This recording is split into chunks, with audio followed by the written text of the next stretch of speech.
So this morning we're looking at the story where God is telling Moses what his task is going to be. But this is a dialogue. It's a dialogue between God and Moses. And conversation, it really starts in chapter 3, before this chapter that was just read just now.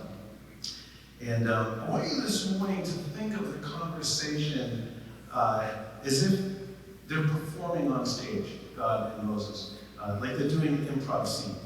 And I want you to think that God is really good at it, and Moses just really doesn't know how. And remember when Julie first introduced to us the idea of improv in the first sermon of this first series? The idea with improv is you have two people, and they're speaking, and you say person one, person two. And person one says something, and that's, we call that a gift. Person one says it's a gift to person two. And if person two is any good at improv, then they will accept the gift. We call that the yes. Right? They'll accept the gift, and then they'll build upon it. We call that the and. So here in this morning's scripture, God and Moses, they're doing this improv scene, and God is person one who's really good at it, and Moses is person two who he just doesn't really know how to play. And the scene goes like this. God says to Moses that God is going to rescue the Hebrew people from the oppression of slavery in Egypt, and then he's going to bring them to their own land. And then God gives this gift to Moses. God says, let's go. I'm sending you to free my people. That's the gift. That's what God says to Moses.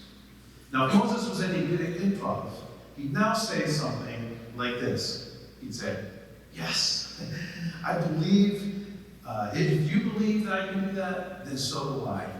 And let's think of maybe who else can come to help. And Moses doesn't say anything like that. He doesn't keep the improv scene going. He doesn't give a yes and. So what does he say? He says, who am I? Me? I can't do that. It's like, oh. He just brings it right down. The conversation ends. It's dead in the water. He's basically saying no in disguise. Me? Who am I? It doesn't matter to him that God thinks that he can do it. He just doesn't really accept the gift and then build on it. He doesn't really yes and. So in a way, Moses is shutting it down. He kind of ends the fun. He just shuts down the energy of the scene. What does God do? God's good at improv, right? So God picks up the improv scene, and God responds to Moses, and God gives Moses another gift. A gift that Moses can then accept and then build upon. So God says in response to Moses saying, who am I? God says, I will be with you. So the idea here is that he said, okay, Moses, who am I, you said? God's answer to him is, but it's not just you, it's both of us, because I will be with you. That's the gift that God is offering in this improv scene to Moses. So here now, finally, here's Moses' chance to redeem himself. It's his chance to do the improv. God gave him another gift, and he can accept this gift, and he can yes, and he can and. So God says, I will be with you. And Moses, he might say something like, yes, and if this works out, you can be with me all the time. But he doesn't say that. What does Moses say?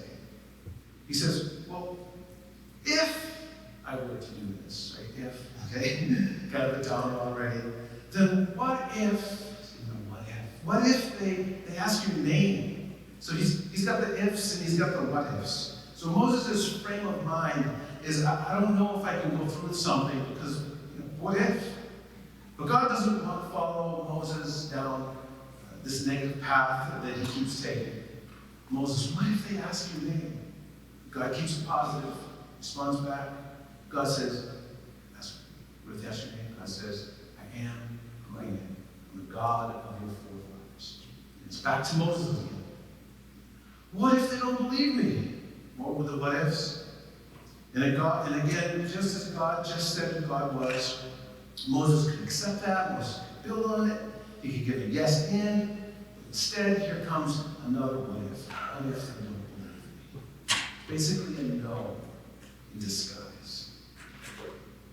But in this improv scene, God is picking up the energy again. Even though Moses keeps messing up, God puts us back on track. But if they don't believe me, you say, the staff that you're holding, God says. The staff that you're holding, God says, throw it down. Are you sure you can throw it down? She said I could. You can throw it down. Okay. The staff that you're holding, God says, throw it down. So Moses throws his walking stick down. Good, didn't break it. And then God says, when he throws it down, it becomes a snake. And then God says, pick it up by the tail. So he goes to pick up the snake by the tail, and when he does, ta-da, turns back into a staff. And so that's the end of this prop. Thanks, Julie. I'll bring my own next time.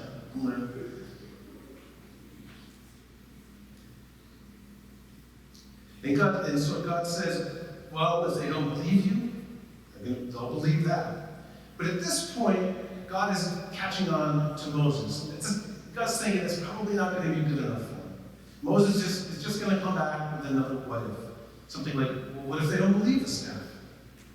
So God says, if they don't believe the staff, then here's a plan B. Here's a contingency plan. And he asks Moses to slide his hand into his cup, and he takes his hand up, and it's all white, and it's diseased. And God says, slide it back, slides his hand back into his cup, and he pulls it up, and it's perfectly restored. Ta-da! Now, it sounds to you like this is a silly magic trick. Let's just kind of go with it because this is a story from thousands of years ago, so we'll just give them a little bit of leeway. But before Moses can push back on this, God says, if they don't believe the miracle of the staff, and if they don't believe the miracle of the hand, here is a plan C, a contingency plan for the contingency plan. God says, when you get there, get some water from the Nile River, dump it on the ground, and the water will turn into blood. So, at this point, you probably think, okay, Moses he's catching on here. He's finally figuring out how to play. God gave him not one, not two, but God gave him 3 miracles. So Moses is definitely going to be able to give a yes here. Maybe after these signs and miracles that will accompany him, Moses will finally say something like, yeah, and with those miracles, they surely will believe. And then we're going to march out of that place into freedom. You'd think maybe that would be a great yes and. But instead, Moses says, I'm not a talker. I can never think of the right thing to say fast enough. I'm not fast. I'm not good at winning people over. I talk too slow. God picks it up again. God tries to get that scene moving. God responds, I will help you to speak. And then Moses, oh, please, send somebody else to do it. God's, okay. So God accepts what Moses says and then builds upon it. Says, okay, you think that you're not a good enough talker. So let's have your fast-talking brother Aaron do it. You will speak through Aaron. And then, finally, Moses accepts the gift. The gift that this dialogue all started with when God said, let's go, I'm sending you to free my people out of slavery. And at the end of this story, you see that Moses finally accepts the gift and he finally heads to Egypt. And the curtains close at this improv scene. Now this story is full of Moses basically saying no. And God saying yes and. And now, of course, sometimes it's good to say no. We've mentioned that before, right? But let's talk about that for a minute. There are times when we want to say no in service to a larger yes. We shout a loud no to systemic poverty in the world, in service to a yes for economic justice. We give a resounding no to targeting people because of the tone of their skin, in service to a yes for racial justice. And we stand strong with a no to minimalizing people for their gender identity or sexual orientation, in service to a yes for social justice. In addition to that, no is always the right answer when someone is trying to take advantage of you. No is appropriate to not allowing yourself to be victimized. No is the place where you draw a boundary and you say, enough. But that's not what's happening here in the story of Moses. Moses' no is because he's afraid. He lacks confidence, and he's self-conscious. He's got a case of the buts and the what ifs. But this might happen. But then this might happen. And what if this happens? What if that happens? So I've got a confession to make this morning. I think that I'm more like Moses in this way than I want to admit. But I just didn't admit it. And I don't want to speak for you, but maybe you are too. But what if they don't believe me? He says. What then? Well, in Moses' case, if he did march down there in Egypt with this message and they didn't believe him, I think he might be concerned for his life. He's afraid. Fear is what's motivating his no. I've had that. You've had that. But when we're afraid, God assures us, and God will come through. Just as with Moses, God was going to come through and back him up with miracles. So when you're afraid, you can be sure that God has events in place to back you up. That is God's yes and to our fear. God backs us up. When we're asked to do something new, we can be sure that God has it figured out for us. We can relax in that.